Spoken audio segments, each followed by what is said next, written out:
What does it mean to have free speech? What does the First Amendment actually protect? Individual liberty to access online content? What about explicit online content? The U.S. Supreme Court grappled with these very questions in Free Speech Coalition Inc. v. Paxton, decided on June 27, 2025. Welcome to Day 5 of Breaking Down the Brief. I'm Allison, a current intern at IssueVoter. This August, as Congress is in recess, we're providing nonpartisan, accessible explanations of recent Supreme Court decisions.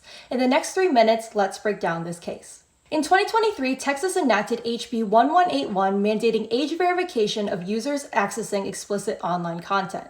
If over 1/3 of a platform's published material is explicit, the entity must have users provide government ID or transactional data to prove their age over 18. Free Speech Coalition Inc. sued, claiming the law violated First Amendment rights of adult users and conflicted with Section 230 of the Communications Decency Act.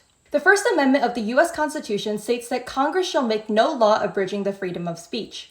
There are 3 main levels of scrutiny applied when courts evaluate the validity of laws and government actions. Section 230 of the Communications Decency Act provides immunity to online platforms for content posted by users, treating them more like distributors than publishers in regard to liability. Plaintiffs were suing after the law was enacted but before it took effect, and the district court issued a pre-enforcement preliminary injunction. The court applied the strict scrutiny standard and ruled that age verification mandate failed the test, while violating Section 230. The U.S. Court of Appeals for the Fifth Circuit applied the rational basis standard of review instead, ruling that the law passed the test. The court therefore vacated the previous injunction. The U.S. Supreme Court focused specifically on how an alleged First Amendment violation should be tested. What level of judicial review should Texas's age verification law be subjected to? In a 6-3 ruling, the court held that intermediate scrutiny should be applied.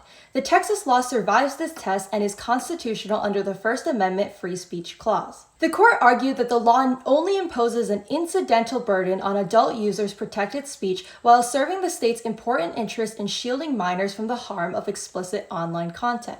Age verification is a widely accepted method of balancing these protections of children with the rights of adults, and therefore it is substantially related to achieving that interest. At the state level, there are increasing efforts to protect young people from accessing explicit online content. This case was the first major legal test of these statutes and will likely serve as guidance for future online regulations. As these legal battles continue, here are some sources for further exploration. Thank you for joining us for Day 5 of Breaking Down the Brief. Follow IssueVoter to stay up to date with more Supreme Court cases. IssueVoter is a nonpartisan platform that makes civic engagement accessible, efficient, and impactful. Visit issuevoter.org to learn more. Sign up to stay up to date with legislation and make your voice heard.